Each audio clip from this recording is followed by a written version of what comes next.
Мәшһүр атамыздың қазаққа тәуелсіздік тілеген дұғасы. Оразбек Сапархан.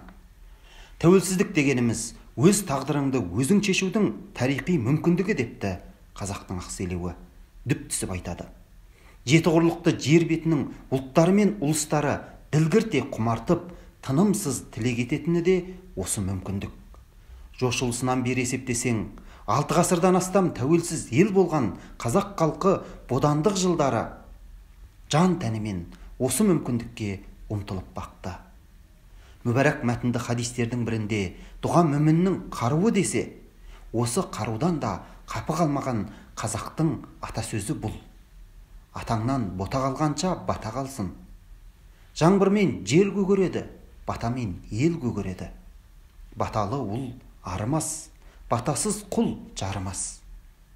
Ендеше дегдар елдің өз тізгінін өз ұстап, өз қотырын өз қасымағына бекзада халықтың қай жақсысы дұға қылмады дейсің? Соның бірі Мәшһүр Жүсіп Көпейұлы. Бодандық қасіретін жан тәнімен сезінген бабамыз дін ғылымы тағылымы бірінші әңгіме атты жазбасында әр пайғамбардың басына келген сынақты айта келіп, сол сынақтан пайғамбарын аман сақтаған Құдайға тілектер айтады. Айтқанда да жай айтпайды, өзінше бір лепес, айрықша бір формамен қазаққа анау мынау емес, пайғамбарларға берілген нығметтей жақсылық сұрапты. Хазіреті Нұх алейхиссаламды тілге тиек ете отырып, өзіне ерген жарандарымен дүние жүзін қаптаған топаннан етегіне дым тигізбей сәлемет сақтаған Құдай сенсің. Сол Нұх алейхиссаламның зүрияты бізді де сондай дүние жүзін қаптаған пәлекеттен сәлемет сақта деп халықтың аманшылығын сұраса, тағы 3 пайғамбардың өмірін өрнек ете отырып, жер мен елдің жайбарақат, өз билігі өзінде баяшат ғұмыр кешпегін былайша дұғасына қосады.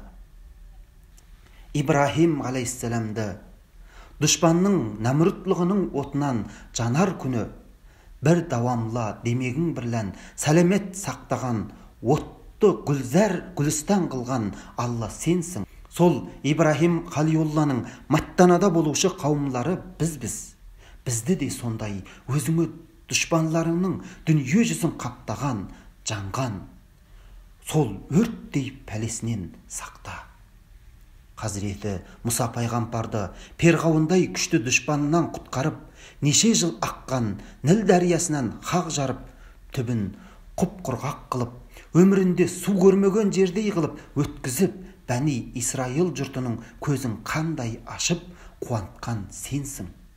Сол сықылды жер суымыздан айырылып, не қасқамен жайсаңымыз дүниенің о шетіменен бұ шетіне кетіп, мал жан мүкәммалынан бейіхтияр кетіп, басымыз да, малымыз да, билігіміз де қалмай, өзімізден басқаның бәріне жем болған құлдарың бізді де сондай, төбемізде ойнап тұрған нажағайдың ұшқынындай зәремізді алып тұрған қорқыныштардан құтқарып, бұрынғы құлдарыңа, бұрынғы зорлық зомбылық көрген жұртқа берген жақсылығыңды бізге де бер, бізді де қорқынышымыздан құтқар.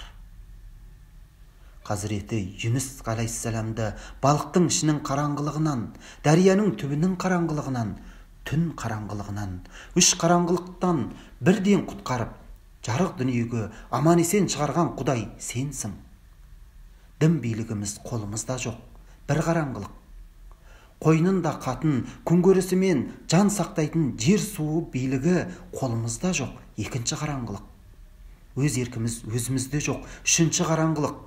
Сол қараңғылықтан бізді де құтқарып, жарық дүниені жаңа көргендей көңіл раушанлығына бізді де шығар.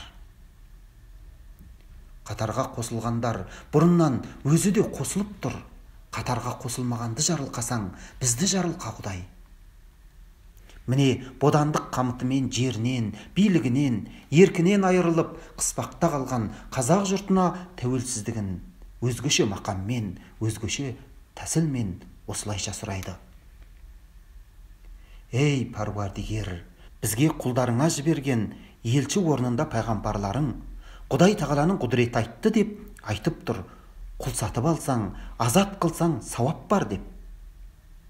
Өзіңнің патша екендігің, біздің саған құл екендігіміз айдан жарық, күннен раушан.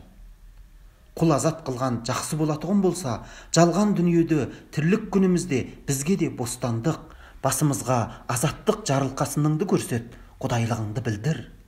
Ей бар құдая, уа Рахман, Рахим атлы патша, өзің айттың, дәрменделердің дәстүрі бол.